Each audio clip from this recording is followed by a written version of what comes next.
Welcome to the Jack Kornfield Heart Wisdom Hour.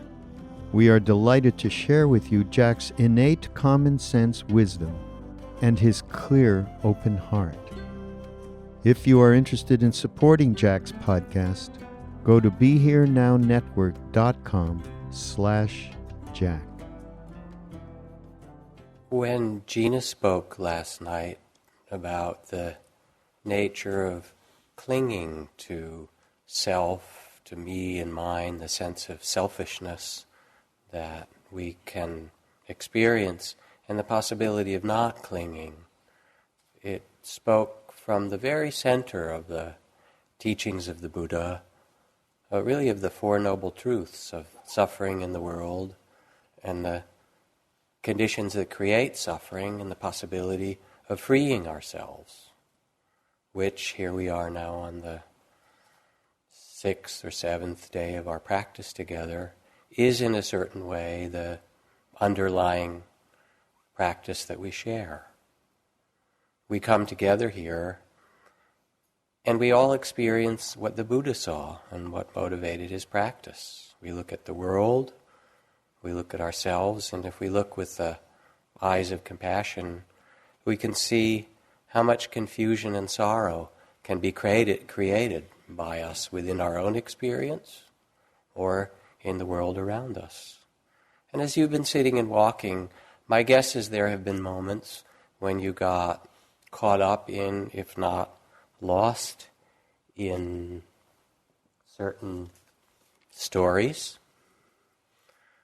And by being identified and lost in them for a time, also you felt the suffering of it. A couple from snowy Minnesota decided to take a winter vacation back in the simple Florida resort where they had stayed for a honeymoon 25 years before.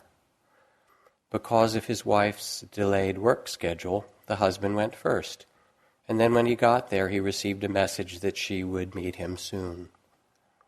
So he sent her this email in reply, but because he typed one letter wrong in the email address, it went by mistake to an old woman in Oklahoma whose minister husband had just died the day before. Here's what she read. Dearest, well, the journey is over and I've finally arrived. I was surprised to find they have email here now. They tell me you will be coming soon. It will be good to be together again. Love as always. P.S. Be prepared, it's quite hot down here.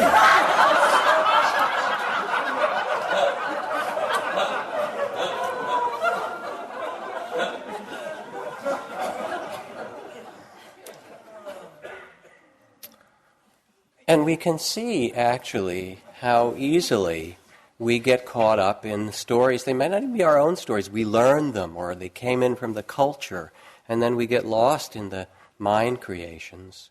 But it's not just us. As we know, too, we sit here in a certain way, in silence, and yet our breath with the trees and our movement and the water in our bodies and everything that is true of us, our mind and consciousness, connects with all the rest of humanity, the rest of the world. John Gatto, New York City Teacher of the Year, when he received his award, he castigated the school board and the mayor for the soul murder of 1 million Black and Latino children in the school system. And then he said, think of the things that are killing us as a nation. Drugs, brainless competition, recreational sex, the pornography of violence and racism, gambling, alcohol, and the worst pornography of all, lives devoted to buying things, accumulation as a religion. What does this do to our children, he asked.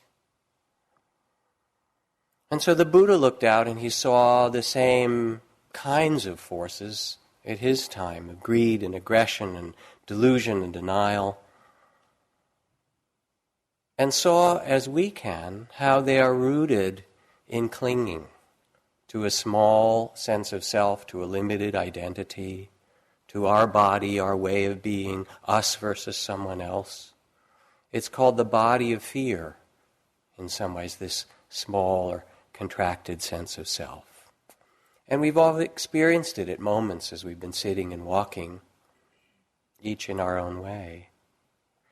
And yet while we experience this, the clinging, the fear, the depression, the confusion that comes, something in us also can sense the possibility of greater compassion and greater freedom. We know, as the Buddha did, that this is not the only way. And what we discover as we practice together, what the Buddha discovered, that this is not our true identity.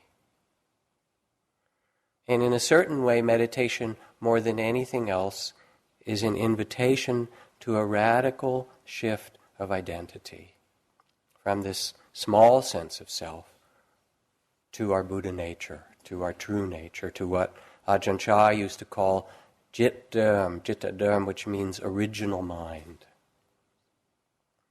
And one of the descriptions in the Buddhist tradition of this original nature that we return to, or Buddha nature, is the 10 paramitas, or the 10 perfections of the heart. And sometimes they're taught in a kind of linear way, the perfections of patience and generosity and renunciation and truthfulness and so forth, which I'll talk about some tonight. Kind of developmentally, they're spoken about almost in a mythological way, all the previous birth stories of the Buddha. And somebody said, "Oh, venerable, blessed one, how long does it take to become a Buddha?" And he said, 100,000 mahakalpas and 4 immensities of practicing patience and compassion and truthfulness and integrity and so forth. Well, how long is a mahakalpa? He said, imagine a mountain that is 7 yojanas high, 7 yojanas wide, and 7 yojanas long. A yojana is the distance an ox cart can go in a day, so about 7 miles, okay?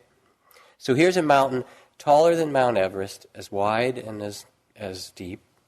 And every 100 years, a bird comes with a silk scarf in its beak and drags the silk across the top of that mountain, wearing it away slightly every 100 years. When that mountain is worn down by the bird, that's 1 mahakalpa. You hear this and you go, oh my God, 9 days was tough. But 100,000 mahakalpas. And if we take it as a model in that way, I've got to practice patience, I've got to practice compassion, and so forth, it's impossible. Because it's not meant to be taken in that way. It's actually speaking archetypally, it's speaking a language of the spirit or the soul or the imagination that's not within time. If you take it in time, it makes no sense. And what it says is that this is not about the small sense of self. You can't make your personality into this. This speaks about something that is eternal, that is timeless, that is so much bigger than the small stories that we get lost in. And the invitation of our practice is to step into this greater vision that is our true nature. The point is not the future of humanity, said one sage, but the presence of eternity. Not our ideas about how we're going to fix things and so forth. Yes, we have to tend to that. But underneath, if the tending doesn't come from a vision of that which is timeless and wise and genuinely connected, it will just be spinning our wheels. So what does this have to do with our sitting here? It's really a beautiful thing for me to see people come into interviews over the course of the week, because you all go through your ups and downs. It never gets better and better and better. It gets better and worse and sort of oscillates. It does get better, but with lots of waves, as you experience that. One sitting is glorious, and another sitting, oh my God, how many more sittings do I have to tolerate? And then another sitting, oh, this is great, I'm going to sign up for a longer retreat. And then a few sittings later, what was I thinking, right? But what we start to see is in that there's a kind of settling and releasing and opening that's beautiful to observe. And a movement from the small sense of self as our identity to that which is greater. I went to a dinner in the Bay Area some time ago and to do some teaching. The dinner sort of came at the end of it for the hospices of the San Francisco area. Because I've done a lot of work with death and dying, sitting with people in various circumstances since the days of the monastery and sitting with corpses in the charnel grounds and so forth. And after I did the teaching, one of the people who sat with me at the dinner table was a Palestinian man who's become a very good friend of mine named Salam Khalili. And so I said to him, we were talking, I said, what brings you to do hospice work? And he said, well, he said, my experience in prison. I said, what's that? Because I've done a lot of work in different prisons and quite interested. He said, well, I was a journalist in Jerusalem in the late 60s, before and after the 67 war, and I was writing about a free Palestinian state and Palestinians having part of Jerusalem as a capital, and at that time it was forbidden to do so in Israel. And so periodically I'd be carted off to jail or prison. I spent about 6 years on and off in prison. I'd write and they'd arrest me.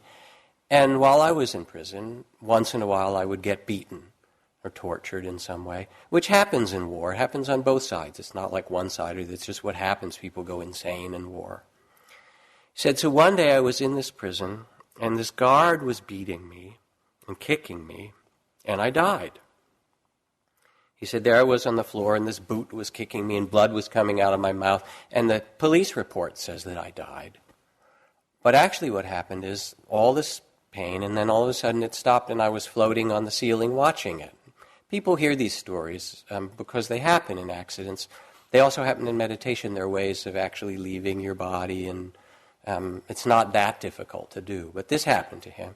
And he said, I watched it, and I felt so peaceful because it wasn't really my body then. That was just what was happening. And then something interesting happened. He said, what happened is that the bubble of the sense of my consciousness observing myself popped, broke, and all of a sudden I became everything. He said, I was the walls of the prison and the old green paint flecking off the walls. I was the body there, but I was also the boot kicking it, and the dirt under the fingernails of the guard, and I was the goat whose bleating you could hear from the window outside, and I was all of it, and I knew that I was never born and never could die. And he said, then I looked at this and I said, what is all the fuss about? He said, I felt so peaceful and so joyful because I knew who I really was. He said, and then a few days later I woke up in this broken body at the bottom of a cell. He said, but I was smiling, and it took a while for my body to heal. And I got out of prison and I couldn't do anything for the Palestinians anymore. It didn't make any sense. He said, I married a Jewish woman, I have Jewish Palestinian children, and that's my answer. So he said, I sit with people who are dying because I want to let them know that it's nothing to be afraid of, basically. And there is a certain way that as we come and practice together here, and you sit through your pain and fear and loneliness and depression and longing and ideas and all the different things that will come and go, there's a steadying of your being. In the midst of the tension in the body, there's an opening of the mindfulness of resting in awareness itself as the mind tells its stories in the unfinished business of emotional waves come and go, that allows us to return to what we already know, to who we already are. Hafiz, again the Iraqi poet, he says, the mind is ever a tourist, wanting to touch and buy new things, then toss them into an already filled closet. And you sit here and the mind does all that stuff, and something greater than that, the knowing, the awareness itself, becomes able to contain and be the witnessing of it, and beyond that, as Salam experienced. Now, it's difficult for some of you, I know, some of us, because we're tremendously loyal to our suffering. We've suffered, we're the victims of our suffering, we're the wounded people in some ways, and, I'm one of them. And I've gone through all my stuff and my years of therapy and various things like that. Remember that passage I read from Robert Johnson, a Jungian analyst again, where he says that people resist the noble aspects of their shadow more strenuously than they hide their dark sides. It's more disrupting to find you have a profound nobility of character than to find out that you're a bum. And there's a certain way in which meditation really asks of us a willingness to, yes, bow to accept the measure of sorrows, the struggles that we have. And yet, as we honor them, there's also a kind of letting go of the armoring, an undressing, if you will, of these layers, so that something beautiful can shine through them. Victor Hugo, who wrote, "I met a man on the street, a very poor man who was in love. His hat was old, his coat was out at the elbows, the water passed through his shoes, and the stars shone through his soul." And there's moments here, there's gaps, we're lost in things, and then there opens a moment we realize, wow, I was really caught in that. In the dining room, or taking our walk, or changing clothes, or coming into a sitting, and then all of a sudden the space opens up and say, wow, I was really in that, but that's not what's here now. This space of knowing, of the one who knows, begins to open up. And with it comes this beautiful and inherent wisdom. As Alice Walker wrote, she said, "One day I was sitting quiet, feeling like a motherless child," which I was, "and it came to me, that feeling of being part of everything, not separate at all. And I knew if I cut a tree, my arm would bleed. And I laughed and I cried and I run all around the house. I just knew what it was. In fact, when it happens, you can't miss it." And this kind of knowing, which we carry from before we were born, begins to awaken in the stillness and the steadiness of our practice. It's as if we've been daydreaming or asleep, and then all of a sudden, oh yeah, this is what it's about. I mean, we see it when we're with someone who's dying. We see it when something important happens in our life. And the 10 perfections, then, are not a description of perfecting ourselves in some way, but rather they're reminders of this inherent true nature that is who we are underneath the body of fear, all this other stuff. And I'll talk about some of them, partly because they're a pleasure to talk about, and because they may resonate in you as you remember your practice over these days, or even more deeply, as you remember what Thomas Merton called the secret beauty that we don't let ourselves see in each other if we really looked and saw it. He said our problem would be we would fall down and worship each other. How would we deal with that? And the first of these is sila, is virtue. Anna talked about it.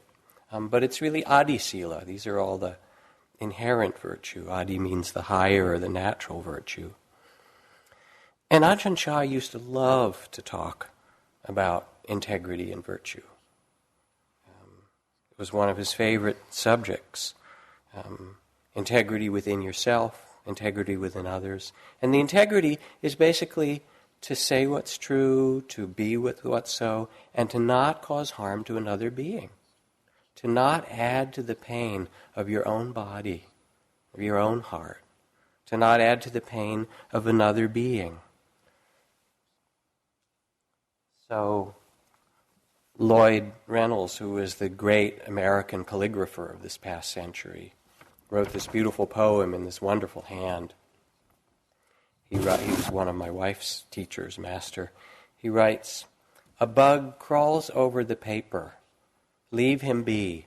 We need all the readers we can get. And there's some way in the monastery in which there's a kind of care where you don't step on the ants and the bugs. And there's a beauty to that integrity, that our virtue is let us not harm another being. And there was a time when a person's word was gold, and when a person was really measured by their actions. Here's a story, an old story from the Christian Desert Fathers. Abbot Anastasius had a Bible written on very fine parchment worth 18 pieces of gold. And once a young brother came to visit him, and seeing the book, magnificent book, made off with it. So that day when the abbot went to read the book, found it was gone, he realized it was taken. But he didn't send after him to inquire about it, for fear that the young brother might add perjury to the theft. Didn't want him to have to lie about it and make it worse. Well, the brother went down to Alexandria to sell it, and the price he asked was 16 gold coins. And the buyer said, "Leave it with me and I find out whether it's worth that much." And he took it up to the monastery to the abbot and said, "Father, look at this, please tell me whether it's worth 16 gold coins." And the abbot looked and said, "Yes, it's a very fine book, it's worth at least that much." So the buyer went back to the young brother and said, "Here is your money. I showed the book to Abbot Anastasius, and he said it's a truly fine book worth at least that much." And the brother asked, "Was that all he said? Did he make no other remarks?" "No," said the buyer, "not a word." "Well," said the brother, "give it to me. I've changed my mind. I don't want to sell it." And he hastened back and begged the abbot with tears to take it. But the abbot would not accept it and said, "Go in peace, young brother. I make a present of it." But the brother said, "If you do not take it back, I shall never find peace in my life." And after that he dwelled with Abbot Anastasius, and they lived happily ever after, or whatever happens in these stories. But what's beautiful about the story, for me, is not just his kindness, but the kind of resonance of integrity, that here something happened, and he will not pay it back in that limited coin of fear and greed. He will only pay it back from the integrity of the heart. It's like Aung San Suu Kyi in Burma, now almost 15 years under house arrest. Her husband dying of cancer in England, her children graduating from college, and the military saying, "You can go back, we'll let you out. The only thing is that if you leave Burma, we may not allow you to come back." And she's this little, frail little woman.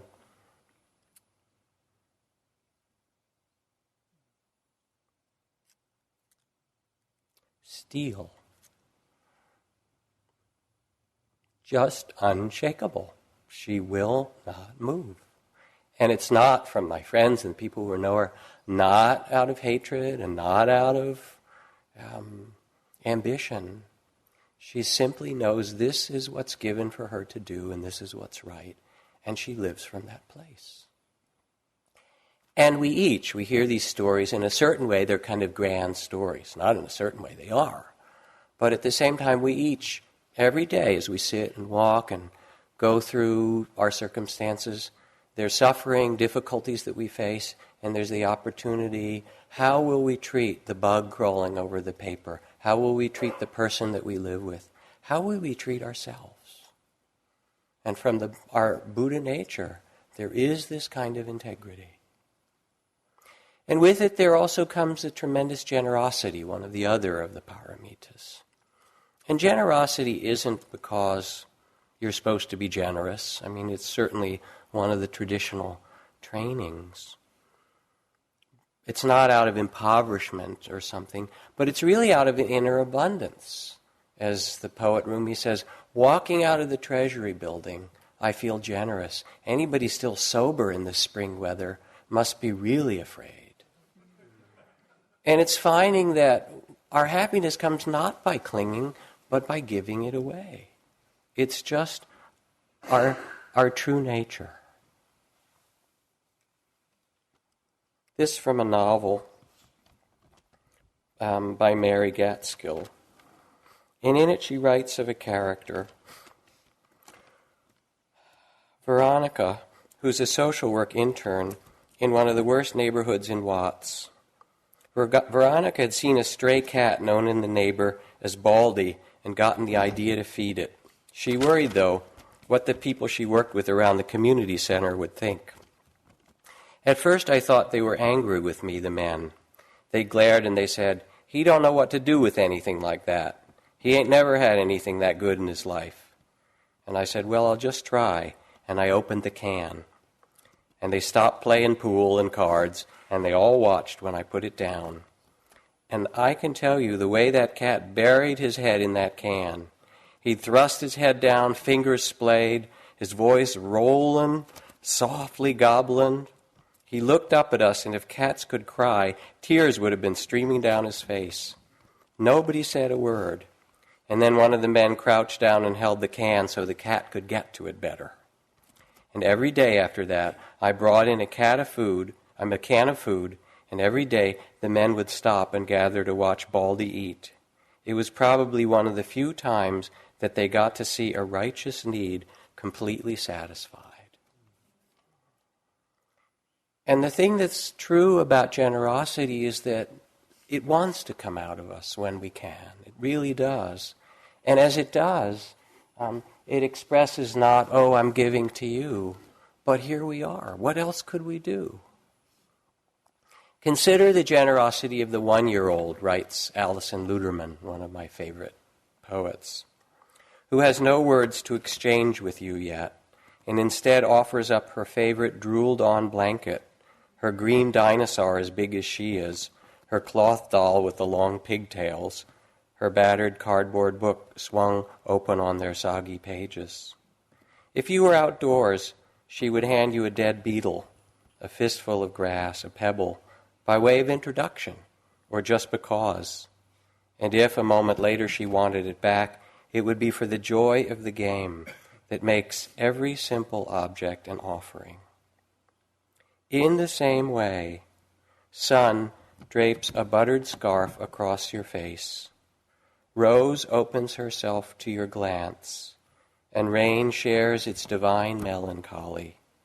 The whole world keeps whispering or shouting to you, nibbling your ear like a neglected lover. And the generosity on the retreat, you can feel it, is care for one another, but it's also feeding yourself. You sit and you take a cup of tea when you're mindful, and there's a sense of really taking in a cup of tea or a bowl of soup, feeding yourself or offering yourself forgiveness or kindness or whatever it is that you're struggling with as you're sitting and walking. There comes this possibility of a deep generosity toward one another, toward the world in which we live, and especially toward this one sitting here. The perfections, our own nature, integrity, generosity. One of the next of the perfections is the perfection of patience.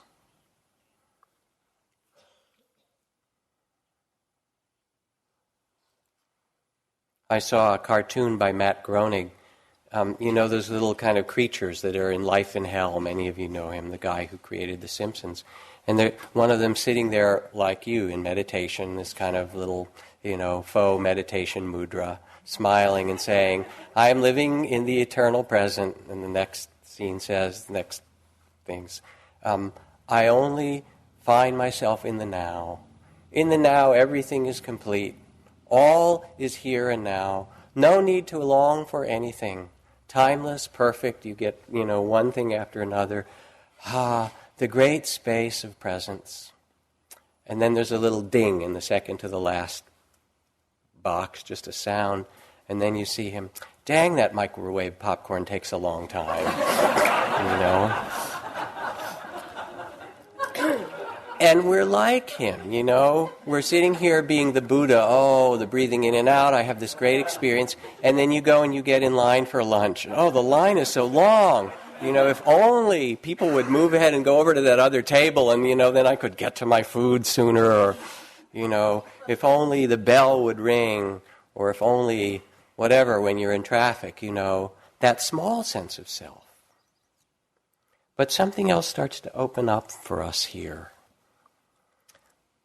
A poem from a friend. She wrote, "I once walked the 6 miles from my house to Kent Lake in less than 4 hours, but that wasn't my best time. My personal best is 8 hours and 15 minutes. That includes time resting with lizards sunning on the rock, writing down a dream remembered staring at Mount Barnaby, listening to woodpecker in the tree that harbors osprey's nest, wandering and listening in the unseen silence of my life." And patience isn't so much about waiting for something. That's basically impatience. The word Suzuki Roshi uses is constancy, an ability just to realize that we can be here now and present for what is. And you can feel it growing, with its ups and downs over the course of these days. But I know that as I became more constant in the monastery, I also was learning the constancy to be with my kid as a teenager, going through all those cycles, or to be in my marriage, or to be in the traffic jams in the Bay Area, which we have plenty of. That it's really the same game.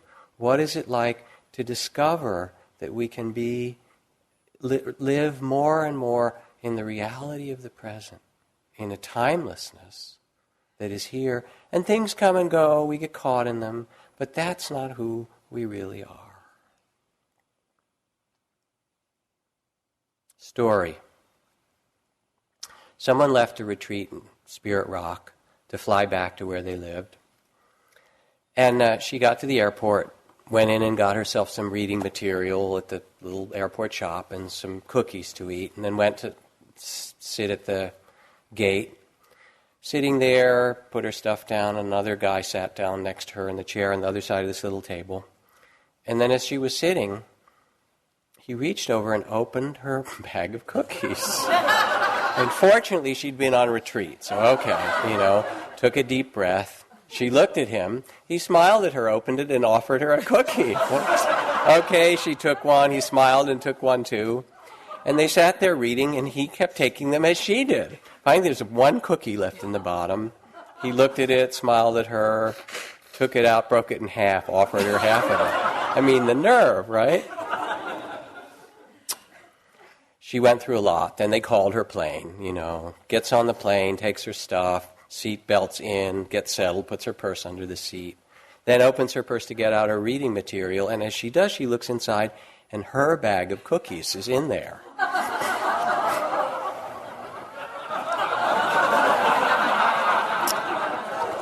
One of the things about patience is that we have all these stories about how they're doing it and who they're supposed to be and how it's supposed to happen. And again, returning to our true nature is to see this is the mind, the storytelling mind. Boy, if you haven't seen it in these days, I can't imagine that you haven't seen it. All the channels, 108 channels, all kind of empty. I mean, almost as bad as what's on the TV. It's true. So something begins to shift, and instead of taking time and struggle and so forth to be the reality, there comes the reality of here we are, and this other, points of view and so forth. We don't grasp them. Now with this, there also grows another of the sense of perfection, which is called determination. And that, is the quality of being able to be with what's beautiful, what's difficult, with what they say in the Tao, the 10,000 joys and the 10,000 sorrows. To open to the whole play, the music of life. And I think about it in different ways. And the kind of determination is the determination of Rosa Parks to just stay in her seat.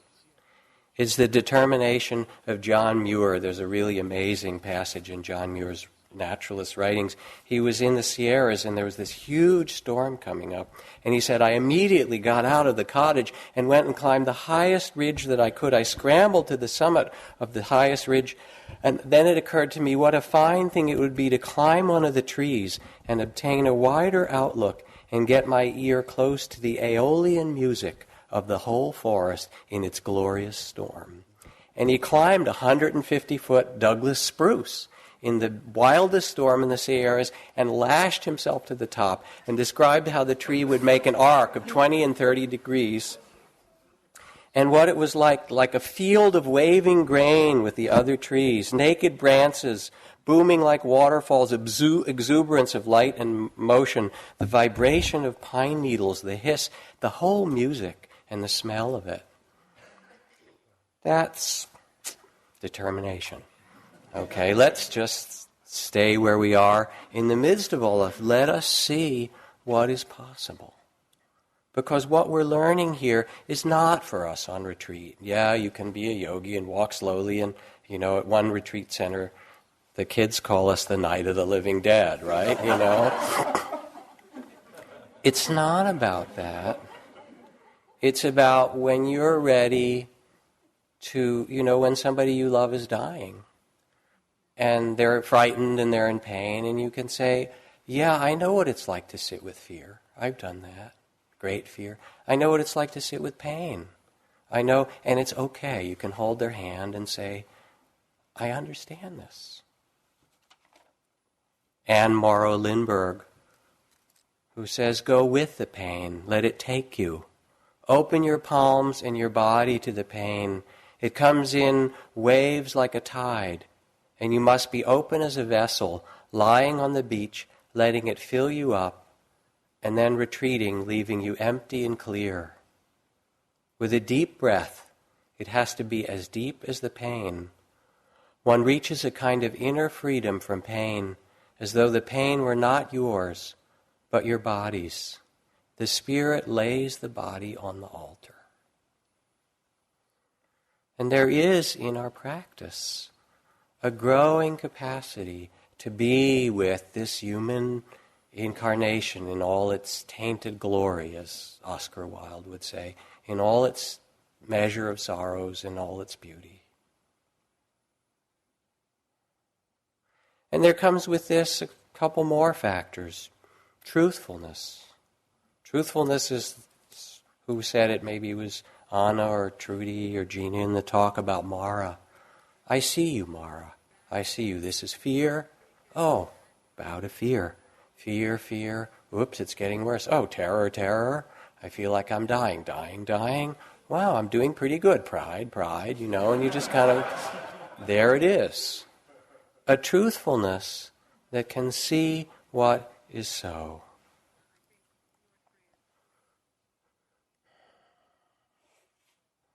A person can no more diminish the glory of the divine by refusing to acknowledge it than a lunatic can put out the sun by scribbling darkness on the walls of their cell. When we sit and we come back to who we really are, to this space of awareness that contains all things, allows all things, and yet is unmoved. Just let's take a moment. Try not to be aware. Try not to listen. Try not to hear these words. I'm not going to be aware.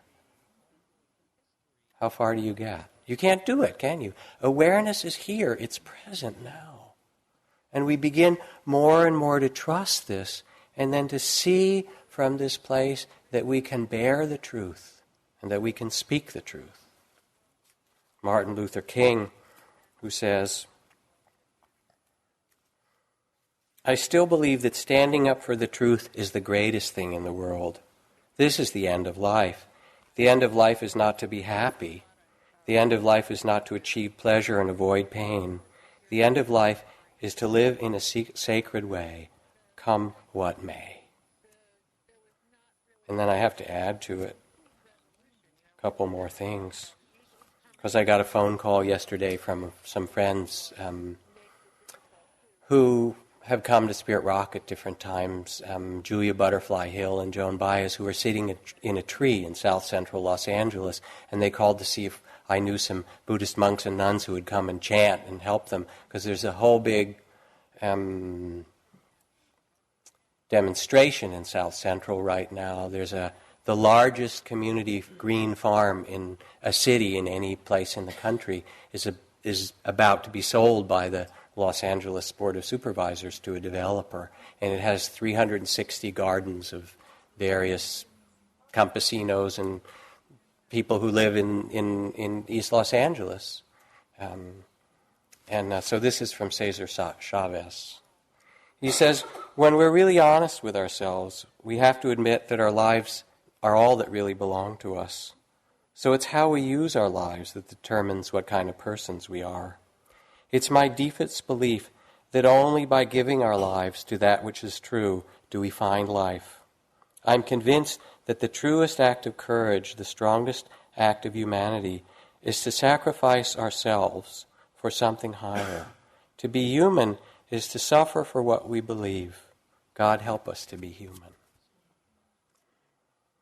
And so there's a kind of willingness, like Aung San Suu Kyi, that's asked of us to say, this is the way that it is. This is our measure of suffering. This is the hell that we have to go through. This is the beauty that we experience. This is the way that it is. Greed isn't the way. Hatred isn't the way. Perhaps one of the most important Dharma moments for me in learning from my own teachers came working in the Cambodian refugee camps with Mahagosananda, who is the Gandhi of Cambodia. Quite a wonderful man. He came and taught here. We brought him here to teach one of the 3-month retreats here years ago. Very dear friend. And then for 15 years, he did peace marches across Cambodia during the wartime.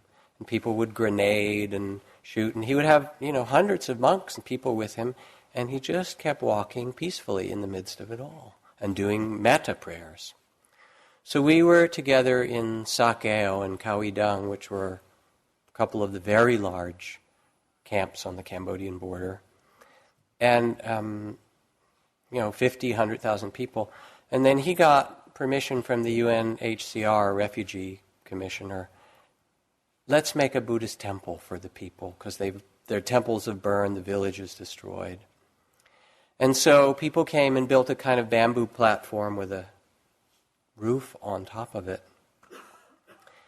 And the day that the temple was supposed to open in the central courtyard, word had gone around the camp that this was going to happen. Sakeo had a lot of refugees from the Khmer Rouge, including underground. With them came a number of Khmer Rouge commandos. And the word that went around is, if anybody goes to that temple, when we get back to Cambodia, you will all be killed. And it was very serious because so many elders were killed, so much was destroyed. So we wondered who would come and how many people would come. And Gosananda and I and others went through the camp that morning, ringing a gong, traditionally inviting people to come to the temple. And at 10:30 in the morning, the gathering came. People began to gather. And 25,000 people filled the square. It's this huge sea. And then he got up there on this little bamboo platform with the Buddha. And then you could look out. I was with him, and these were people who were in shock, the kind of trauma of the terrible things that happen in the world.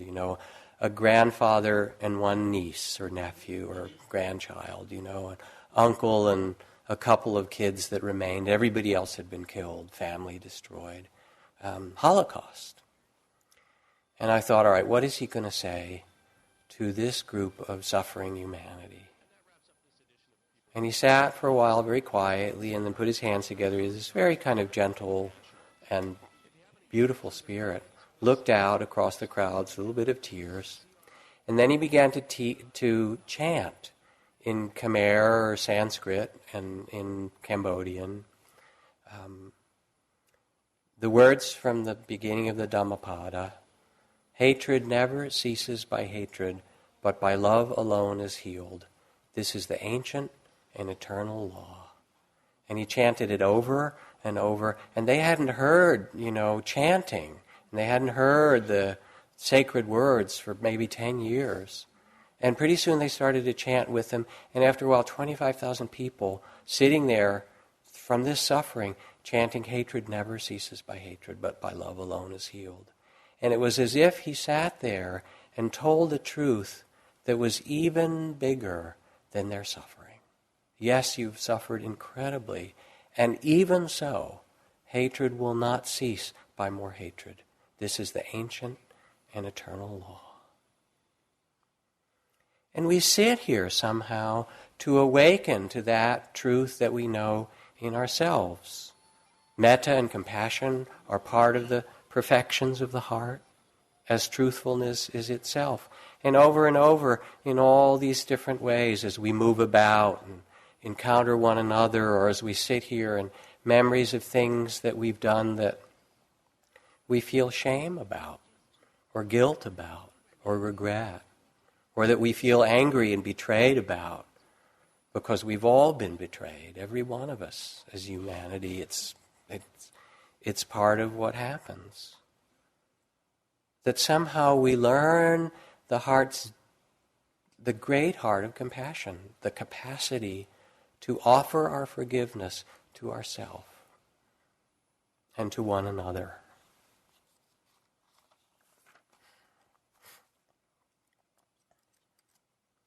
This is a prayer that was written by an unknown prisoner in Ravensbrück concentration camp and found on a paper left by the side of a child who had died. Dear Lord, remember not only the men and women of goodwill, but also those of ill will. And do not remember all the suffering they have inflicted on us alone, but remember too the fruits we have found thanks to this suffering, our comradeship, our loyalty, our humility, our courage, our generosity, the greatness of heart which has grown out of all this. And when they come to judgment, let these fruits which we have borne also be a part of their mercy. Really almost unthinkable when one hears this. And yet, each in our own way, we are called upon. There are sufferings and struggles that we individually participate in and that we participate in as a collective of humanity. What spirit will we bring to them? And then the last factors are joy and equanimity. It's not just compassion and loving kindness, but there is a necessity, one of the factors of enlightenment. The Buddha said you cannot be awakened without also discovering the beauty and joy of life.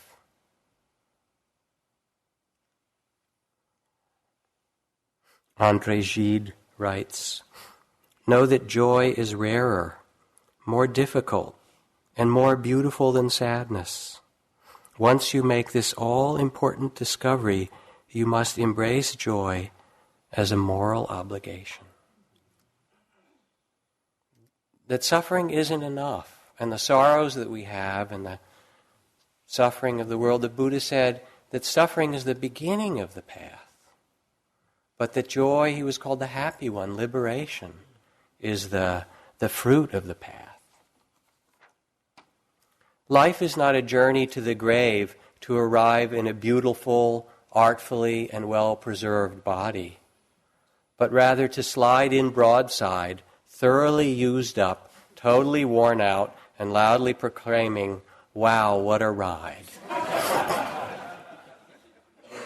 And one of the things that's important as you practice here in this shift of identity, when I speak about the loyalty to our suffering, is that there will be periods where ease comes, happiness comes, well-being, the gaps between our neurotic thoughts or our fears. It's really important to allow these, to inhabit them, to let them fill the cells of your body, not as a kind of attachment or a kind of let's paste it over and all smile and so forth, but from the very depth of being of this life that we've been given, this mysterious life. To me, probably the best poem I've read in a decade was Jack Gilbert's poem in the New Yorker called A Brief for the Defense, and just a few lines from it. We must risk delight. We can do without pleasure, but not delight, not enjoyment. We must have the stubbornness to accept our gladness in the ruthless furnace of this world. To make injustice the only measure of our attention is to praise the devil. If the locomotive of the Lord runs us down, we should give thanks that the end had magnitude. We must admit that there will be music despite everything. And whether it's the Dalai Lama carrying the sorrows of the people of Tibet, or Gosananda, or people that you know and love who are wise, or yourself, that bird is agreeing, right? There is in this life a beauty that is so central to our being. And we are light, we are filled with light. And it's not the light of some, kind of fantasy. It is the consciousness with which we are all illuminated. It is who we really are. There is, says Thomas Merton, in all things an inexhaustible sweetness and purity, a silence that is a fountain of action and joy and rises up in wordless gentleness and flows out to us from the unseen roots of all creation. And we get quiet and take a walk in the woods or sit here in the morning light or the evening light as it fades, and there's this kind of rose color with the gray in the sky. And boy, if somebody said, you only have a few more days to live, would you drink that in? Say, it's not enough. I want more days of this. And with it comes a great peace of heart. The peace because we're not striving to be somewhere else, but the great equanimity to be without anxiety about the imperfections of the world. To see the whole of life.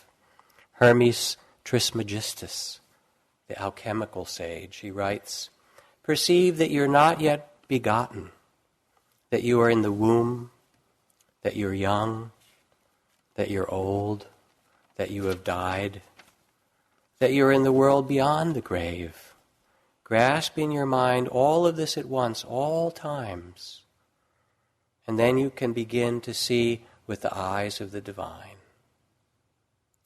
And something in us knows this timelessness is where we come to rest. Often we confuse perfection with how to become perfect. You jog enough, treat your lover well, take enough vitamins, floss, a little more therapy, and you're going to be okay. Perfect your personality. Good luck, right? But this isn't really about that. The game is so much bigger, and at the same time, so much more intimate to who we really are. Ajahn Chah says we take refuge in the Buddha. What is this Buddha? When we see with the eyes of wisdom, we know that the Buddha is timeless, unborn, unrelated to any history. The Buddha is the ground of being, the truth of the unmoving mind. So the Buddha was never enlightened, not in India. He was never born, he never died. This timeless Buddha is our true home, our abiding place, our refuge. When we return to this, all things in the world are free for us. They become our teacher, proclaiming the one true nature of life. And this is the kind of blessing that the Buddha offers to those who practice. May you, as the Buddha says, may you find the joy, the freedom that I too have discovered. May you too find it.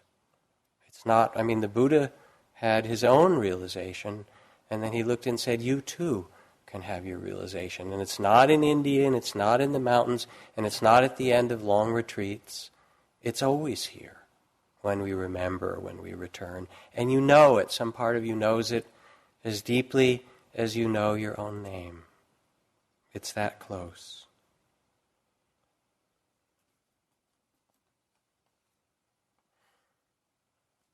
And when we return, we become a gift to the world, which sorely needs it. And the troubled parts of the world, we don't need more oil and more energy and more anything. We need less greed, less hatred, less prejudice, less ignorance. That's what the world needs more than anything. And with the sense of who you are, you can return, it said, with gift-bestowing hands to your work, whatever it is, as a kindergarten teacher or a parent or a gardener or a person making an ethical business or a writer or an artist, whatever it happens to be, a politician, please. A blessing.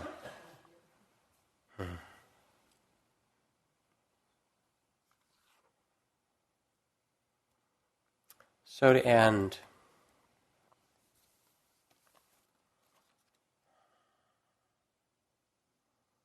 it's a beautiful thing to come together and practice. And yes, your body gets released. You can feel it. Your faces start to shine. Your thoughts quiet down. All of these things happen. But also the invitation is something so big, to return to that great love and freedom that is who you are. Don't settle for anything less. A poem from Ngodup Paljor, a Tibetan poet writing in English. And it's a nice poem to read in New England. Robert Frost and I have one thing in common. He loves woods, and so do I. But there seems to be a big difference in the way we set forth in life's journey. He's a goer, and I'm a sitter. He has miles and miles to go before he sleeps, while I have years and years to sit to reach the same destination.